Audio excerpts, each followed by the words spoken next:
आगे चलते हैं स्टूडेंट्स, फर्दर डिस्कस करते हैं रिएक्शंस ऑफ अल्काइंस को। सबसे पहले स्टूडेंट्स हम देख लेते हैं कि addition of ammonia and hydrogen cyanide हमें किस तरह के प्रोडक्ट्स जनरेट करवाती है। सबसे पहले तो स्टूडेंट्स एक तरह का एडिशन रिएक्शन ही है अक्रॉस द ट्रिपल बॉन्ड, और स्टूडेंट्स इनमें आपके पास किस तरह से बॉन्ड एग्जिस्टेंस होती है, किस तरह के कंपाउंड्स जनरेट होते हैं, उनको हम डिस्कस कर लेते हैं। स्टूडेंट्स याद रखिएगा कि जब भी आप कोई रिएक्शन याद करें तो उसको स्पेसिफिक रिएजेंट से एसोसिएट करना आप नहीं भूलेंगे, नहीं तो स्टूडेंट्स आपके जो रिएक्शंस होंगे वो आपको, बेशक आप सही प्रोडक्ट उससे जनरेट कर रहे हैं या आप सही प्रोडक्ट मेंशन कर रहे हैं, लेकिन जब तक रिएजेंट आपका ठीक नहीं होगा तब तक स्टूडेंट्स आपके जो क्वेश्चन है वो अच्छे से जस्टिफाई नहीं हो रहा होगा, आपकी रिएक्शन की उस वक्त तक कोई वैल्यू नहीं होगी जब तक आप रिएजेंट उसके लिए स्पेसिफाइड नहीं लिख रहे होते। तो स्टूडेंट्स इस बात का आपने ख्याल रखना है। सबसे पहले तो स्टूडेंट्स हम देख लेते हैं कि अक्रॉस द ट्रिपल बॉन्ड जब आप अमोनिया और हाइड्रोजन साइनाइड ऐड करते हैं तो क्या होता है। अब स्टूडेंट्स सिंपल हमने इथाइन का जो है फॉर एग्जाम्पल हमने लिया है ट्रिपल बॉन्ड CH। अब स्टूडेंट्स हम क्या कर रहे हैं, अमोनिया सबसे पहले ऐड करके देखते हैं कि आपके पास कैसी प्रोडक्ट जनरेट होती है। अब स्टूडेंट्स ये जो आप अमोनिया ऐड करें ये इन the presence of aluminium oxide आप ऐड करें और जो टेम्परेचर आप यूज़ करें वो 300 डिग्री सेल्सियस का यूज़ करें।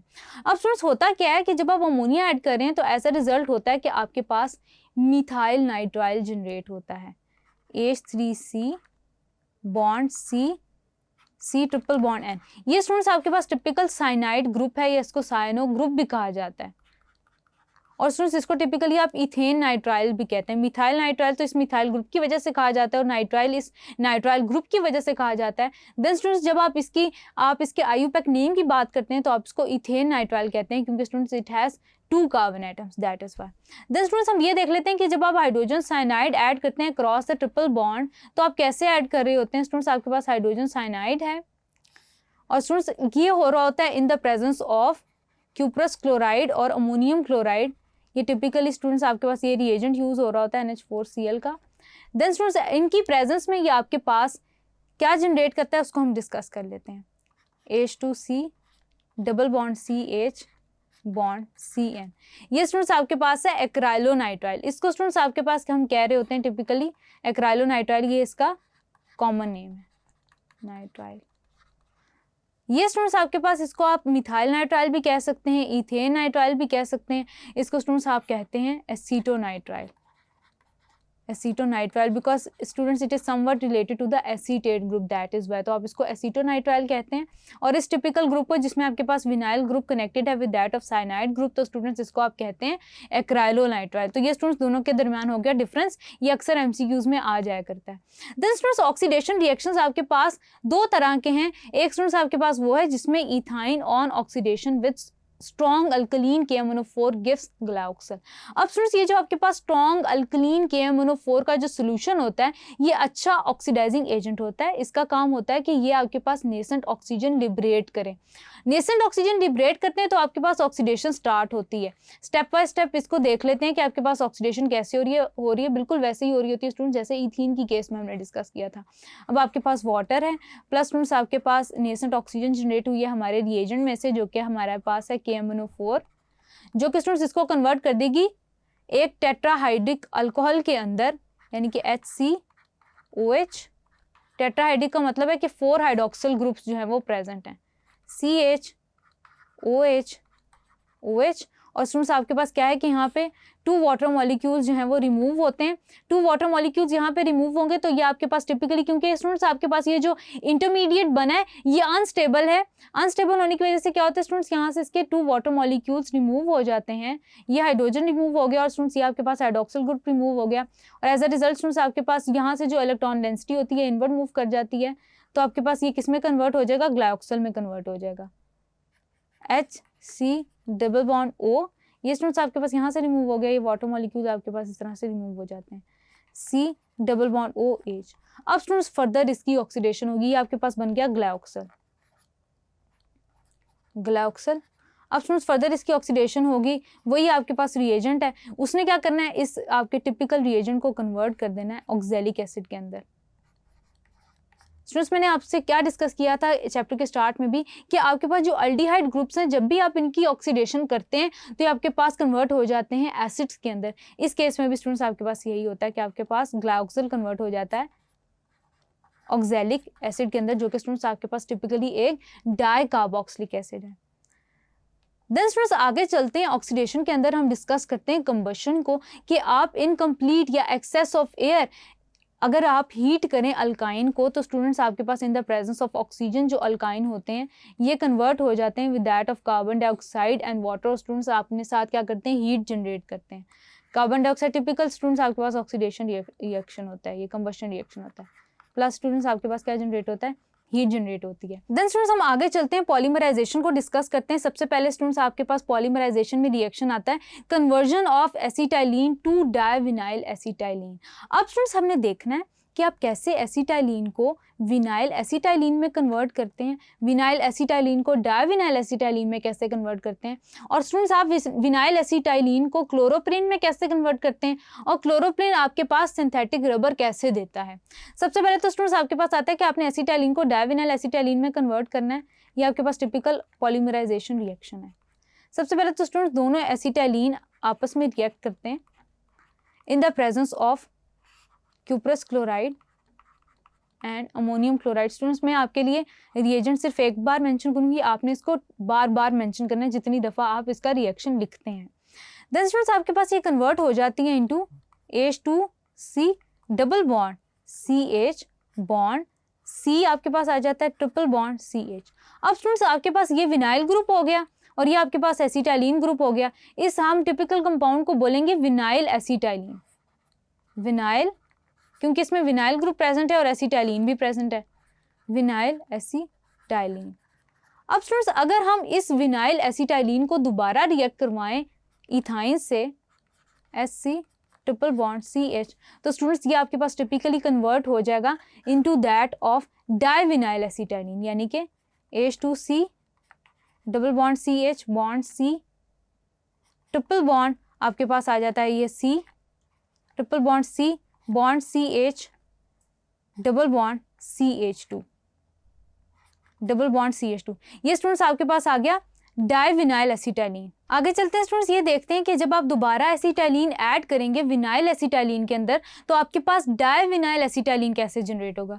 स्टूडेंट्स तो होगा ये कि बेसिकली आपके पास यही वाली सिमेट्री दूसरे कार्बन की इस साइड पे दोबारा रिपीट हो जाएगी। वो कैसे, उसको मैं ऐसे डिस्कस कर लेते हैं। H2C डबल बॉन्ड CH, ये आपके पास स्टूडेंट्स दोनों आपके पास कंबाइन हो रहे हैं, आपस में कंबाइन होके बनाएंगे C triple bond C। Then students आपके पास आ जाता है CH, देन आपके पास आ जाता है डबल बॉन्ड CH2। तो स्टूडेंट्स ये आपके पास आ जाता है डाइविनाइल एसिटाइलिन, डाइविनाइल एसिटाइलिन। अब स्टूडेंट्स हम ये देखते हैं कि आपके पास फर्दर पॉलीमराइजेशन रिएक्शन कैसे हो रहा है। अब स्टूडेंट्स अगर हमने इसको नेम करना हो तो हम कैसे नेम करेंगे। ये है स्टूडेंट्स आपके पास टिपिकली 1,5 हेक्साडाइईन 3 वाइन। स्टूडेंट्स आप याद रखिएगा कि आप हमेशा जब भी अल्काइंस को नेम करते हैं तो उनकी प्रायोरिटी फर्स्ट रखते हैं, देन आप अल्कीन्स को नेम कर रहे होते हैं। बिल्कुल इसी तरह स्टूडेंट्स इस केस में ये आपके पास होगा 1,5 हेक्साडाइईन 3 वाइन। देन स्टूडेंट्स आगे चलते हैं, ये देखते हैं कि आपके पास क्लोरोप्रीन कैसे जनरेट होता है। स्टूडेंट्स आपके पास है vinyl acetylene H2C double bond CH C triple bond CH, इसमें स्टूडेंट्स हम हाइड्रोक्लोरिक एसिड ऐड करवा देते हैं। अब स्टूडेंट्स जब हम हाइड्रोक्लोरिक एसिड ऐड करवाएंगे तो ये आपके पास मार्कोनिकॉव एडिशन होगी, यानी कि स्टूडेंट्स आपके पास जो नेगेटिव पार्ट होगा रिएजेंट का वो उस कार्बन की तरफ जाएगा जिसके ऊपर लीस्ट नंबर ऑफ हाइड्रोजन है। तो स्टूडेंट्स आपके पास टिपिकली ये किस में कन्वर्ट हो जाएगा, H2C double bond CH C, यहाँ पे आपके पास क्लोरीन अटैच हो गया। आपके पास एक जो बॉन्ड है वो ब्रेक हो जाएगा, यानी कि ट्रिपल बॉन्ड ब्रेक होकर डबल बॉन्ड में कन्वर्ट हो जाएगा, जबकि ये हाइड्रोजन स्टूडेंट्स आपके पास इस कार्बन के साथ अटैच हो जाएगा डबल बॉन्ड CH2। अब स्टूडेंट्स आपके पास क्या है कि ये क्लोरोप्रीन में कन्वर्ट हो गया। इस कंपाउंड को हम कहते हैं क्लोरोप्रीन। अब स्टूडेंट्स इस कंपाउंड की जब पॉलीमराइजेशन होती है तो ये कन्वर्ट हो जाता है नियोप्रीन के अंदर, नियोप्रीन जो कि स्टूडेंट्स आपके पास क्या है, आपके पास जो रबर की फॉर्मेशन बेस करता है। देन स्टूडेंट्स ये तो हमने देख लिया पॉलीमराइजेशन को। देन स्टूडेंट्स हम देखते हैं कि आपके पास एसिटाइलिन बेंजीन में कैसे कन्वर्ट होता है। तो स्टूडेंट्स आपके पास 3 मॉलिक्यूल्स होते हैं एसिटाइलिन के, C ट्रिपल बॉन्ड CH। ये students in the presence of copper tube 300 degree Celsius temperature पे ये कन्वर्ट हो जाते हैं बेंजीन के अंदर। इस तरह से यानी कि आपके पास एसिटाइलिन पॉलीमराइज होकर बेंजीन के अंदर भी कन्वर्ट हो जाता है। तो स्टूडेंट्स आगे देख लेते हैं कि आपके पास इथाइन के यूजेस क्या हैं। स्टूडेंट्स इथाइन को आप ऑक्सी एसिटाइलिन टॉर्च के अंदर यूज़ करते हैं, इसको अल्कोहल्स की प्रिपरेशन के अंदर, एसिटिक एसिड के अंदर, एसिटाल्डिहाइड की फॉर्मेशन के अंदर यूज़ करते हैं। उसके अलावा स्टूडेंट्स इसके लिए आप क्या यूज़ करते हैं, इसको यूज़ करते हैं for the manufacture of various solvents. उसके अलावा स्टूडेंट्स आप इससे प्रिपेयर करते हैं एसिटाइलिन। उसके अलावा स्टूडेंट्स आप इसको यूज़ करते हैं एसिटाइलिन टेट्राक्लोराइड प्रिपेयर करने में, जिसको students in the form of solvent भी यूज़ किया जाता है। इसको स्टूडेंट्स आप रबर की सिंथेसिस के लिए भी यूज़ करते हैं, प्लास्टिक की सिंथेसिस के लिए भी यूज़ करते हैं। उसके अलावा स्टूडेंट्स आपके पास ये राइपनिंग ऑफ फ्रूट्स के लिए भी इथीन के साथ साथ इथाइन ज़रूरी होता है।